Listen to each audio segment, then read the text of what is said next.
दर्शकों नमस्कार, प्रणाम। मैं मुकेश सिन्हा, आपका होस्ट, आपका दोस्त, आपका स्वागत करता हूँ संस्कृति ढाबा में।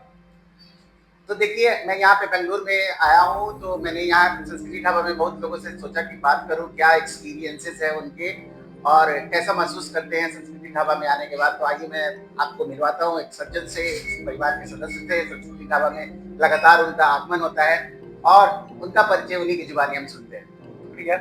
मेरा नाम अतुल अमृतांशु है। मैं बैंगलोर में तकरीबन 8 साल से रह रहा हूँ। बैंगलोर में रहने के बाद मुझे घर के खाने की बहुत याद आती है। मैं बिहार खगड़िया से बिलॉन्ग करता हूँ। तो बैंगलोर में 8 साल, मैंने जैसे बताया कि मैं बैंगलोर में 8 साल से हूँ, तो मुझे घर के खाने की स्वाद का मतलब मैं यहाँ पे मिस कर रहा था। तो यहाँ आने के बाद मुझे संस्कृति ढाबा पे जब मैं आया, तो मैंने पहले इसके बारे में मतलब मित्रों से भी सुना था और इंस्टाग्राम पे मुझे पता चला था। तो यहाँ आने के बाद मुझे यहाँ का स्वाद काफ़ी अच्छा लगा। मतलब घर के जो खाने को मैं मिस कर रहा था वो मुझे यहाँ मिली। तो यहाँ खाने के साथ साथ जब मैं फर्स्ट टाइम यहाँ आया था, तो यहाँ के जो ओनर है उनका पर्सनल एक्सपीरियंस मुझे वो मतलब टचिंग लगा, क्योंकि वो खुद ही अच्छे से मतलब बिहेव करके, और साथ ही उन्होंने पूरा किचन का टूर कराया। मतलब ये जो हाइजीन मेंटेन करते हैं, जनरली बैंगलोर में आप देखेंगे कि रेस्टोरेंट जो है वो अपना कवर अप करके रखते हैं अंदर का किचन एरिया। एंटर नहीं करना देते। हाँ, लेकिन यहाँ पे फर्स्ट टाइम जब आया मैं, तो वो भी फर्स्ट टाइम पे आपको मतलब न्यू कस्टमर हो तो आपको वो डायरेक्ट किचन में एंट्री करा रहे हैं और सारी चीज़ें आपको दिखाएंगे। वो कि स्पाइसेस ये यूज़ कर रहे हैं, प्रॉपर वो ग्राइंडेड स्पाइसेस रहती है जो हमारे बिहार में ग्राइंडेड स्पाइसेस है, वो यूज़ करते हैं यहाँ पे। तो ये टचिंग बिहेवियर मुझे काफ़ी अच्छा लगा यहाँ पे। एक्सपीरियंस कैसा आपने खाया यहाँ पे, आपका एक्सपीरियंस यहाँ के भोजन में जो टेस्ट है उससे रिलेटेड, या और कुछ एक्सपीरियंस जो आपको बहुत अच्छा लगा उसके बारे में। खाने की बात करूँ तो यहाँ पे मैं जनरली मैं तो ऐसे वेजिटेरियन हूँ, लेकिन वेजिटेरियन में भी यहाँ पे आइटम्स की कमी नहीं है।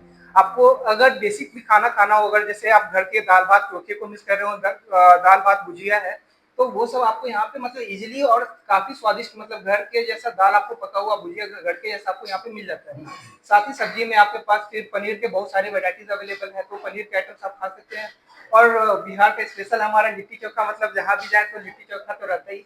तो लिट्टी चोखा भी यहाँ का काफी स्वादिष्ट और बेहतर लिट्टी चोखा मुझे मतलब पसंद आया यहाँ का खा करके। जी, या और लोग भी जो आते हैं संस्कृति ढाबा में, या उनके लिए कुछ एक्सपीरियंस या कोई ऐसा बोलना चाहें आप? जी, बोलूँगा कि संस्कृति ढाबा में अगर आप मतलब बिहार से हो या बिहार के आस-पास के राज्यों के से हो, तो फिर अगर आपको घर का खाना टेस्ट करना हो और थोड़ा-सा मतलब अपने साइड का एक्सपीरियंस आपको फ़ील करना हो, क्योंकि यहाँ पे जो सारे लोग हैं वो भी बिहार से ही हैं, तो भी बेहतरीन तरीके से आपको खाना सर्व कर रहे होते हैं। तो आपको यहाँ आकर के आपको अलग ही अनुभूति आपको महसूस होगी। बैंगलोर में रहने के बाद भी आपको अगर बिहार का अनुभव करना हो, तो बिल्कुल एक बार संस्कृति ढाबा पधारिए। यहाँ पे आपको ये निराशा बिल्कुल हासिल नहीं होगी, आपको अंदर से आनंद की अनुभूति होगी। एक ऐसा चीज जो कि आपको बार बार खींच के लाता है संस्कृति ढाबा? एक तो पहला स्वाद है, मतलब भोजन तो सबसे पहले भोजन के लिए हम लोग यहाँ जैसा कि आते हैं, लेकिन भोजन से ऊपर का यहाँ का हमारा कस्टमर एक्सपीरियंस जो कहते हैं ना, कस्टमर एक्सपीरियंस यहाँ का है।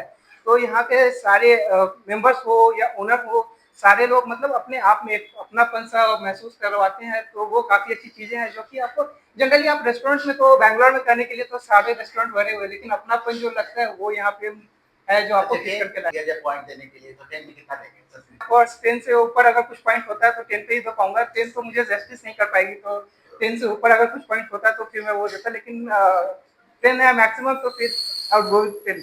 तो मैं देखा दर्शकों आपने कि इन्होंने कितना अच्छा बताया, और इनके बारे में जान के आपको चैनल पे बहुत अच्छा महसूस होगा, और मुझे काफ़ी अच्छा लग रहा है क्योंकि मैं फर्स्ट टाइम इंटरेक्ट कर रहा हूँ बेंगलुरु के लोगों से। खास करके ये लोग भी बिहार के हैं, लेकिन बेंगलोर में रहते रहते इनको काफ़ी एक्सपीरियंस हो गया है, और संस्कृति ढाबा में इन्होंने अपने एक्सपीरियंस को शेयर किया। तो आपका बहुत बहुत धन्यवाद हमारे लिए।